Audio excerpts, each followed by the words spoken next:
Hey, what's up guys, it's me, Spectrar here in another video in We Return Frontier. We've got a brand new update, 0.6.3.00. Very exciting stuff. It's a surprising yet very welcome update. And I say surprising in not in the sense of like I was surprised there was an update. It's more of I'm surprised of what was inside the update. But it's really cool. I tried to do a review of this earlier this week and like right when it came out, but it was just awful. I was talking about stuff I just didn't know, so I decided to wait, and now I'm going to do one. But I'm going to list through most of the stuff that is posted on the update patch notes, but not everything. I will link to it in the description below. The website has been updated with the new patch, so if you are like me and you're wondering why the website wasn't being updated, it was updated with this brand new with this newest patch, so you can go check it out there, and that is the link I will provide for you. So let's start off. The player mastery screen should now hopefully not crash when it is open from outside the single player game. That's nice. I heard a lot of people complaining about that, so I'm glad that's fixed. Fixed a bug that may have been ruining some ship save data in rare instances. Glad he's fixing that up. Added a new type of module, engineering rooms, which allow you to reroute power to your ship. And continuing on with that, added a new screen, engineering room associated with engineering rooms, added a new interface element to ship navigation routes, which allow you to activate power routes you have created inside the engineering screen while piloting your ship, expanded ship data structures to handle storing design power, and the game allows you to save power routes as a default, so there is no need to configure your ship every time you spawn it. This will work on a per design basis using pure magic. Gotta love the word play there. Okay, so talking about engineering rooms, in here we come into this, and here are the new engineering rooms. Look kind of cool.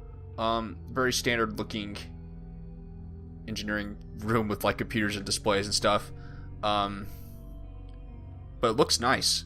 If we exit this, go into, and we'll talk about this new menu here in a second. Select profile. And I believe I come down to, yeah, this one. Sandbox. Slowly walk down. Anyways, this is the engineering room. You can come in here. You can set up different power routing things. We'll do a tutorial on this more as I understand it. And then you can store the routes there. You saw there in the corner here. I'll go back and store the routes. But then the cool thing is you come in here, and as you're playing, you can select the power route that you have made based on which one you want going on at that time. So a pretty cool aspect right there, if you ask me. Along with that, when you modify a ship design, when you modify a ship design in single player, stored power route and turret setup data for the overwritten design will be lost even if you change one tile. But your game now remembers the most recent turrets you have applied to any specific ship design in single player and spawns that by default. So when you set up turrets, it now remembers it, so you don't have to set up your same turret configuration every single time. You can still change it. I think that's really cool. Upgraded missiles to allow different sized factories of ordnances. Added a much larger missile factory. Added a much larger missile magazine. Added a much larger missile launcher. Honestly, to me, it's cool to see additions to the missile section. So right here, this is the old missile factory. Here's the new missile factory, much, much larger. On that same note, here is the old missile tubes. Here's one with the grabber. And then here's the new ones. So there's going to be some cool new, if I can get it to place, there we go. Some cool new types of missiles that are going to be much bigger and much more powerful, it seems like. Here are the new magazine holders. Here are the old ones. Essentially, everything's bigger to hold bigger, more powerful missiles. So I think it's pretty cool. Added stats to all bedrooms. Now, to be honest, this is one of those things I forgot to look at before I started recording this. So let's go to the bedrooms. Last generation's version of luxury. So beds quality. So there's a quality factor now, and tells you how many beds there are. So I'm assuming in the future, quality will matter. I don't know if it's going to affect like the stats of your NPCs or something, but pretty cool new thing that I think will come into play very soon. Massive overhaul to session logic to support seamless transitions between sectors. The world should feel like one big continuous universe now, essentially making it so when you're changing sectors, it's less of a jolt on screen. It's a lot more fluid. Multiple sessions can now be active at once, and sessions that the player isn't currently in are simulated to a lesser degree. I included this because I have no idea what it means. If one of you is much smarter than me out there, please let me know what this means in the comments below, and if you're watching this, check out the comments to see if someone has let us know what that is, because I don't know what it means, to be honest. I don't know if it's talking about not loading stuff that's not on your screen. I don't know.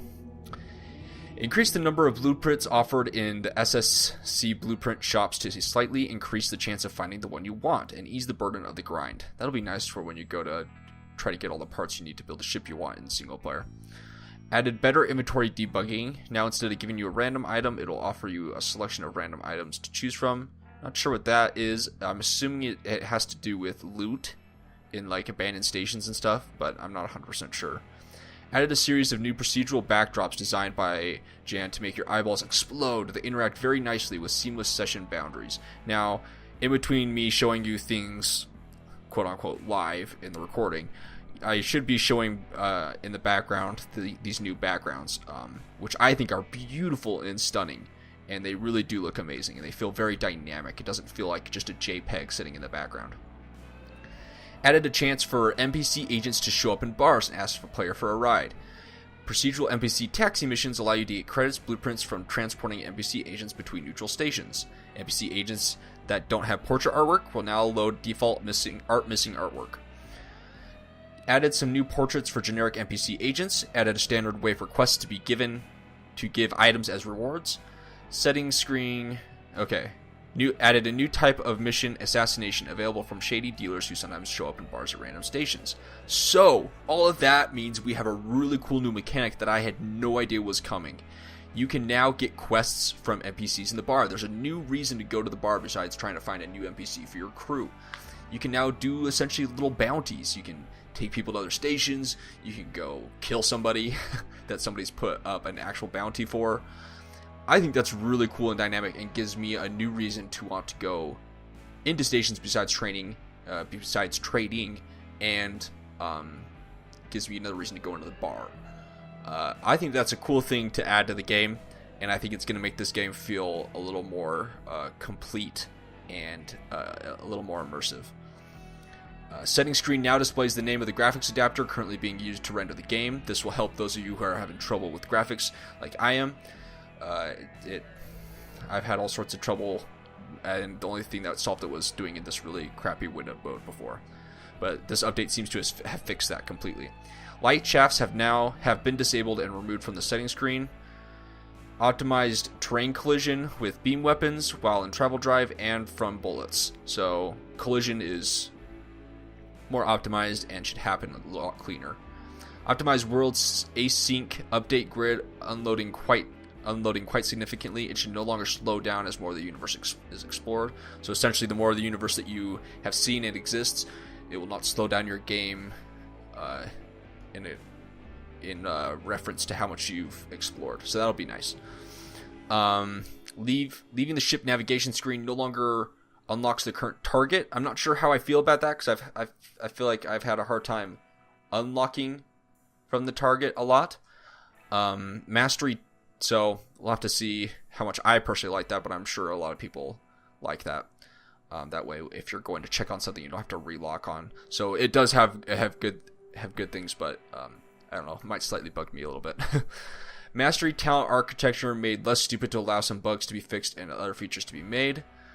Terrain avoidance for AI slightly turned down to account for slower acceleration rates. So essentially, when the NPC's moving slower, they won't give like a rock as much clearance as before, so they won't get stuck in these weird places in asteroids. So essentially making the AI a lot smarter during combat. Tweaked. Hold on. Targeting UI completely overhauled and revised. AI, so essentially new information when you target. AI now assesses their ship immediately on entering it instead of after 60 seconds. This prevents them from sitting around for a minute after spawning. Tweaked how AI react to terrain. Combat AI of small ships with fixed weapons was made 60% less stupid in one of many categories of their stupidity. Added a new game mode, this is exciting guys, which was actually pretty easy thanks to enhancements to other game engine improvements. In this new game mode, you can fight waves of enemies that grow stronger in each wave to see how long your ship can survive. So, I'm going to go and select our full build. So you come into here and you go to Arena, and you could go to Sandbox, which is what we had before when you were testing your ship, but now you have the Survival mode. And if you select on that, you can come in here and you get this whole thing telling you about it. You can select your difficulty, and you get some cool music there at the beginning. It's just really cool music. They've added a lot more music, and then essentially you fight waves, starting with like 1 or 2 enemies. While we're here, I'm actually going to go into settings, go to key bindings, targeting ship as tab. We might as well see what the new targeting looks like, because now it's a button, so you get some new information. Looks like it's loading. You can you can see that scan 22. It's not telling us too much. Oh yeah, still a little bit stupid. It's got to scan all the way down. So the scan is a lot slower, but I think it's going to give a lot more information. And now the scan won't go away. I don't think right click selects for scan anymore. It's just a button. So I'm okay with that actually. But let's go ahead and see what this does. Man, we got some epic music in our ears right now. That sounds really cool actually. Come on, finish your scan. Well, while it's doing that, many small visual improvements made. Added camera smoothing to unlock camera mode. Small pieces of ship now despawn slightly faster, so it's 5 minutes instead of 10, which is nice. It'll help with other things. Okay, so you got some new information. Distance, their speed. I wonder if you can click on any of that information. Nope. Speed, turn radius. Okay, so I'm assuming more information will happen with bigger ships and whatnot, but I kind of like it. It looks really clean. I really like it. Anyways, if we exit out of this, I'll do a whole video on the new survival mode, I'm sure. So don't worry about seeing footage on that right now. Fixed a bug where ship mass wouldn't ever be recalculated in some instances. So that helps that feature stay a little more consistent. Fixed a bug that should have caused the game to crash 100% of the time when saving a game, but didn't. So don't know why that happened. That's nice. That way some of us don't get those random crashes, and it frustrates the heck out of us while nobody else is having them. So I'm glad he found that bug, despite how hard it seemed to actually have found that bug. Added a keybind for targeting ships, which I just showed you was tab.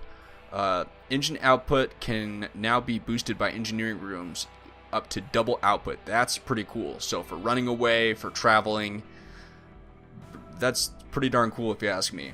Shield emitters now store a lot more shield energy. Their recharge is the same, so they won't be any more powerful under sustained fire, but they should be able to quickly patch up holes, creating a burst of damage. So essentially, shield generators now have like a little capacity, which is a very interesting. Hold on. Yeah, which is a very interesting little change that I think is actually very useful, to be honest. It makes it nice for those mini small engagements, but it makes the long engagement still feel hard and difficult. So I'm okay with it. It's an interesting change, but I think I like it. I think it'll be overall really good. And I'm sure after I play with more ships with shield generators in my current Let's Play, it'll feel nice. Everett's coherence quest should now behave better when you find the ship before the clues. Now, I don't want to spoil anything because it's actually really cool. But those of you who watch my Let's Play series, in the last few Let's Plays, I discovered something.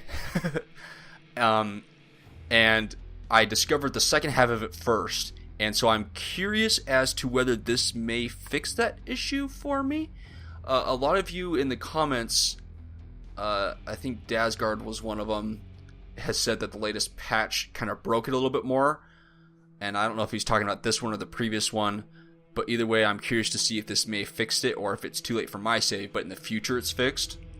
I don't really know, but it's a really cool quest. I don't want to spoil it for anybody, so let's be nice in the comment section and not spoil it for anybody else, because it's actually really cool when you discover it. I may be overhyping it, but I think it's really cool. Completely overhauled main menu UI. Let's go over to that now. This is really cool. It's completely changed. Campaign, you got resume, delete, arena, so you got your survival sandbox, select profile, edit profile, settings, you got your video and general key bindings. I mean, it all looks really beautiful. The new settings screen looks really beautiful and very intuitive. I really like the layout of it. It took me no time at all to find exactly what I wanted. And then you got your extras, which upload your flotilla, go to the wiki, Facebook, Twitter, Reddit. I overall like this change. This exit feels a little weird floating over here to me. I don't know why. I don't know if it needs to be lowered or placed somewhere else for me, but I may just be weird. It just kind of feels weird floating over there, like it's banished off to the side. I don't know. And then you got your what version you're playing in, which is 6.3.04. I didn't see any of the update notes for 0.04 personally, but I didn't look too hard. It's typically just small bug updates anyways. So now enabled true full screen mode. I've had a lot of trouble with full screen mode in my game. I'm glad it's been fixed. Fixed a crash caused by players who use debugging commands to swap ships while the single player game is trying to open a dialogue. Nice for those of you using debugging commands. Added a quality selector for backdrop extensions. That's nice. I'm pretty sure I saw it right here, backdrop quality. So if it's hurting your game speed, you can turn it down. Your entry fee for Pirate's Cove now considers crystals that are in your player inventory in addition to your ship's cargo, so you can't hide the crystals in your inventory anymore.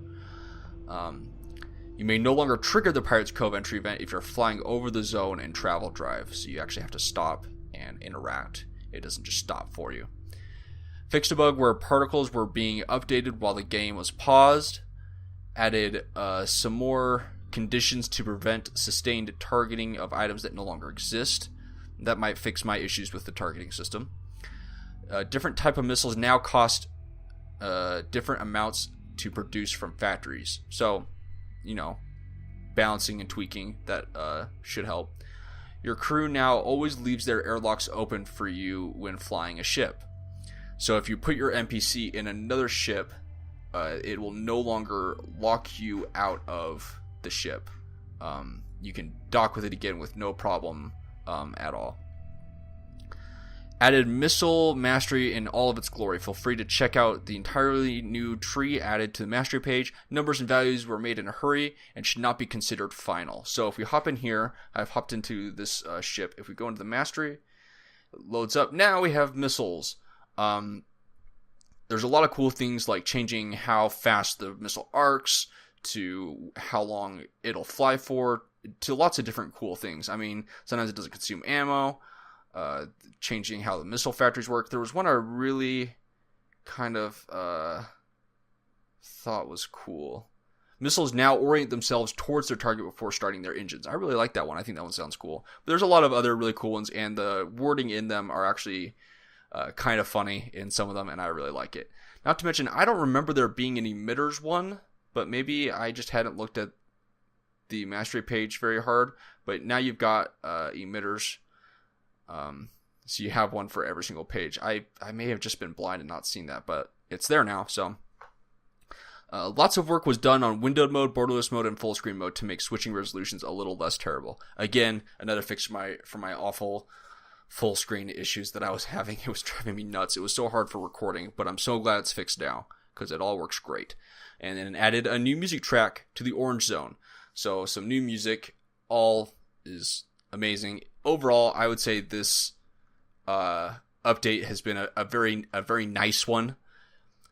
Again, not the stuff I was expecting and not the stuff I was hoping for, but some very cool new stuff. So I'm glad it happened. If you guys are as excited about it as me, go let developers know on the social media because they deserve a hearty thank you and thumbs up for their hard work.